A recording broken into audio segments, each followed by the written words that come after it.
Hello tout le monde, on est dimanche, j'espère que vous allez bien. On est donc le 14 juin, c'est Valboy. On va refaire une mise à jour rapide sur Bitcoin et aller voir sur ETH.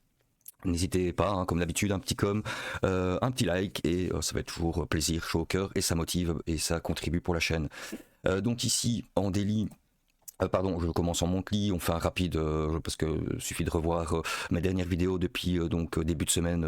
Lundi j'avais fait déjà une vidéo et jeudi. Et donc on avait vu pas mal de choses, donc je vais pas revenir là-dessus, le but c'est de faire une mise à jour assez rapide. Donc on avait vu de faire attention en Montcli qu'on pouvait et qu'on aura une descente de la donc en rouge ici de la Tenkan le mois prochain. Donc faudra qu'on soit vigilant à partir du mois de juillet. Donc ça, on avait vu ici donc en weekly, on pouvait avoir on avait aussi remarqué qu'il était possible d'avoir un rebond car on a ici donc le plat de la Kijun et le plat de la Tenkan qui peut laisser un rebond de soulagement pendant justement jusqu'au début juillet avant d'entamer cette descente passive. Donc on voit ici pour la semaine qui débuterait le lundi 6 juillet. Donc je vais directement aller maintenant en daily. Donc en daily, on avait remarqué aussi qu'on avait quand même encore jusque juillet avant que la Shinku, donc son cycle 26, vienne dépasser son dernier point bas potentiel pour l'instant. On voit ici donc le cycle 52 va être neutre, donc on n'aura pas trop d'influence par rapport à notre cycle 52. On a vu qu'on avait absorbé pour l'instant en daily donc la Tenkan ici qui est venue maintenant en dessous des prix. Ça c'est quand même assez sympa, c'est déjà un premier élément en daily qui est intéressant. Et donc, on était pour l'instant occupé depuis le début de semaine, à étudier donc notre range H4 qui lui est donc en préparation, puisqu'on a son cycle 26 qui est bien passé donc au-dessus des prix et qui a dépassé donc son point bas dernier pour l'instant, donc son dernier point bas potentiel.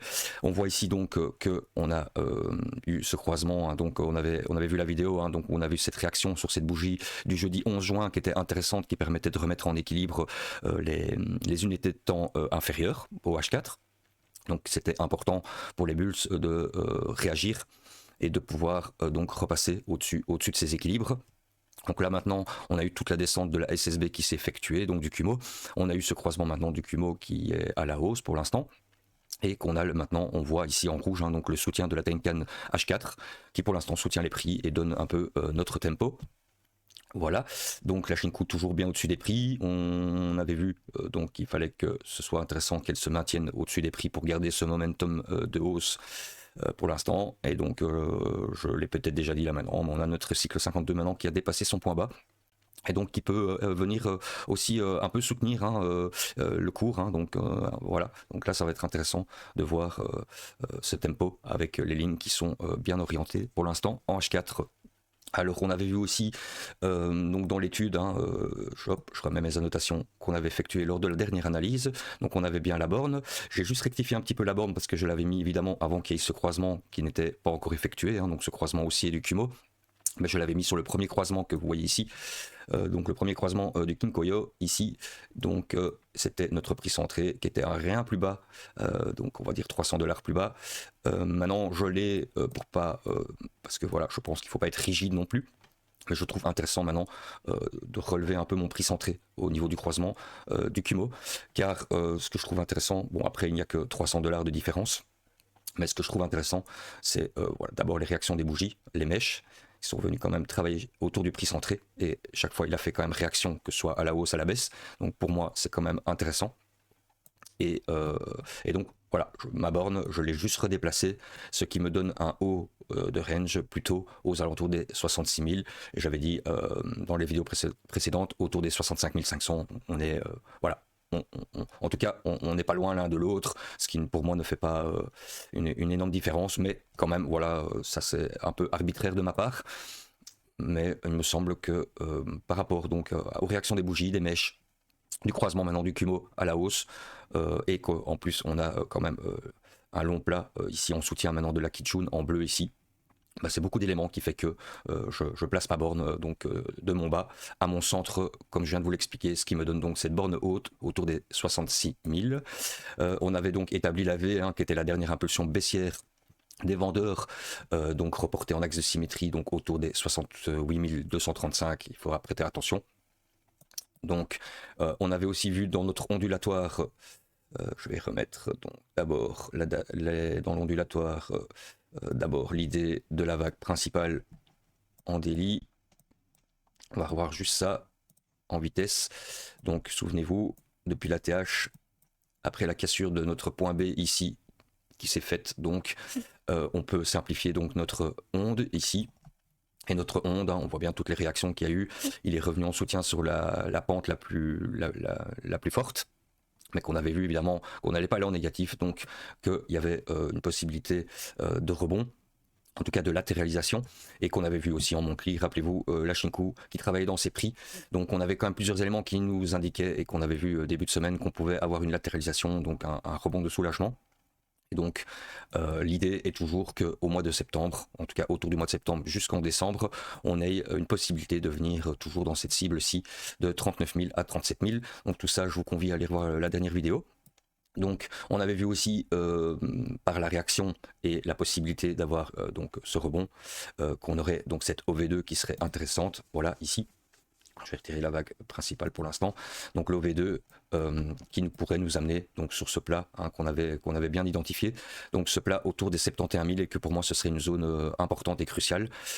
À voir évidemment sa vitesse s'il y va d'abord, parce qu'on a vu qu'on a d'abord dans les bornes la résistance ici de son haut de range pour l'instant en H4 autour des 66 000 et sa V à 68 000. Ce qui peut donc correspondre justement les 68 000 à la Kijun donc daily qui pourrait être retesté et pourquoi pas renvoyé à la baisse. Donc tout ça, il va falloir au fur et à mesure et au quotidien le vérifier, mais en soi on avait toujours donc notre cible pour début juillet à mi-juillet, puisqu'on sait que début juillet il faudra vraiment faire attention. Donc cette cible à 70 943, qu'il faudra vraiment pour moi faire très attention à cette zone, donc si le cours y vient, et voir dans les temps aussi le temps qui lui reste par rapport à donc ce qu'on vient d'analyser et de voir. Donc je vais revenir maintenant alors sur le H4. Donc sur le H4, voilà l'idée. Donc notre SM est bien ici. On a fait l'étude donc du range avec le prix centré. Voilà. Je vais remettre ça comme il faut. Et donc on a remarqué pour l'instant qu'on a une continuation haussière avec ce dernier point haut qui est venu casser ces deux points hauts ici. Donc le point haut du vendredi 12 juin à 14h. On avait vu que la bougie de 14h de vendredi serait quand même intéressante et importante. Bon, on a vu qu'il a cassé, donc je vais mettre pour l'instant mon ondulatoire en H4 de continuation haussière. Donc, qui commencerait donc ici le mercredi 10 juin, qui prendrait son point B le vendredi et son point C le vendredi à 22h. Donc voilà, pour moi ce qui peut être intéressant, c'est de voir s'il viendrait au cas où recasser le 63 400, voire reprendre appui au prix centré, en ayant au préalable une possibilité d'aller d'abord toucher donc son haut ici, et qui correspond bien à la NT, donc la NT qui nous dirait en théorie de pouvoir retester et de rester en range. Donc pour moi ça va déjà être intéressant de voir à ce niveau-ci si Bitcoin y vient. Donc la NT à 66 045, donc de tester ceci et de voir s'il pourrait revenir sur le milieu pour reprendre appui et peut-être continuer sa hausse. Ça peut être une possibilité. Donc en fin de compte, il reviendrait rejoindre d'ailleurs, je le constate maintenant, sa ligne de force ici.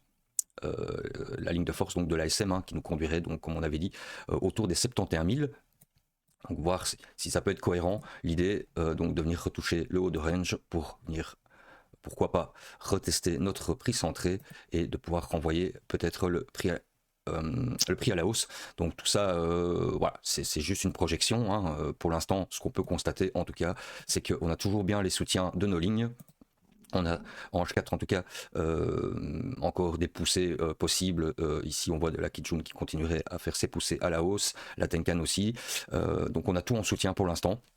Donc ça c'est quand même intéressant avec notre cycle 52 donc qui a dépassé son bas et qui maintenant on peut éviter en tout cas une influence baissière pendant un petit temps. Voilà tout ce qu'on peut mettre en place, hein. Donc voilà, concrètement, je vais déjà faire attention à cette NT. Ici, je vois peut-être autour, en tout cas, de 2 heures du matin ce lundi, à voir si le Bitcoin viendrait toucher donc son haut pardon, de range, donc son dernier point bas ici, hein, on voit, avant l'impulsion encore baissière qu'il y a eu après. En tout cas, ça peut être un endroit intéressant à observer en plus petite unité de temps et voir ce qui s'y passerait.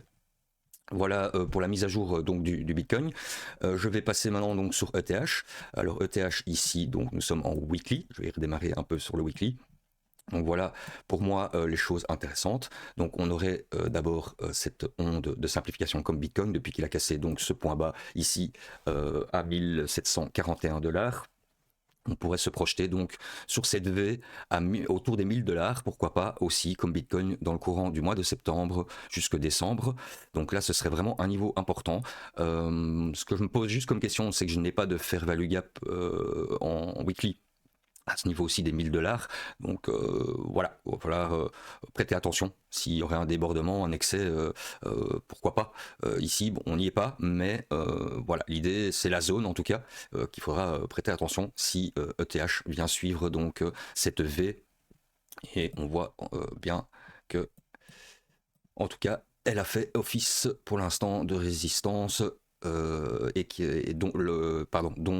lors de la chute en tout cas de TH et sa cassure donc de son ancien point B ici du 6 février.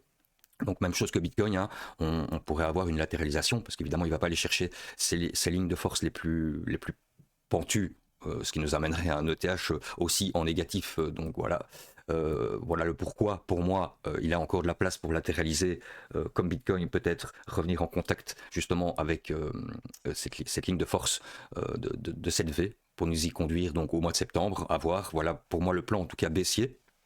Là, ce qu'on peut constater donc en daily pour ETH, même chose un peu que Bitcoin évidemment, hein, donc on a ce Kumo quand même haussier qu'il va falloir baissier pardon, qu'il va falloir absorber de toute façon, donc tout rebond sera suivi de retracement.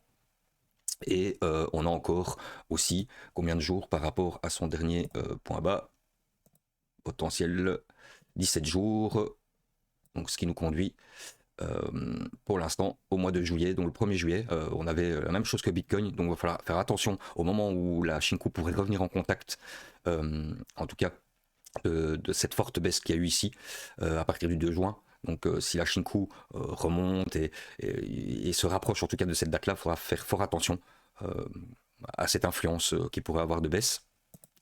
Voilà mon idée pour l'instant. Donc j'ai aussi fait les bornes en H4. Oui, d'abord donc en daily, l'idée donc aussi même chose, c'est de faire attention, et je l'ai mis ici, voilà, à cette vague-ci. Je vais retirer la vague principale, donc qui nous conduirait donc fin juin, hein, début juillet, même chose, à ces zones-ci, donc la SM autour des 1985 $, voire jusque la S à 2033 $. Donc voilà les deux zones en cas de ETH s'il fait un rebond plus profond. C'est vraiment pour moi les deux zones cruciales, un peu comme Bitcoin, où il faudra vraiment prêter et faire fort attention. On a comme Bitcoin aussi, donc dans le range, faire attention à ce haut de range, on va le voir en H4, qui correspondrait donc à la Kijun, donc la Kijun Daily, hein, qui se situe autour des 1830, donc de 1813 à 1830 $. Ce sera déjà une première grosse résistance pour moi. Alors en H4, on va aller voir un peu ce que Ishimoku pourrait nous dire. Voilà, donc j'ai fait aussi le travail de la borne, donc ici son point bas et donc son milieu lors du croisement ici du Kumo qu'on vient d'avoir, donc même chose.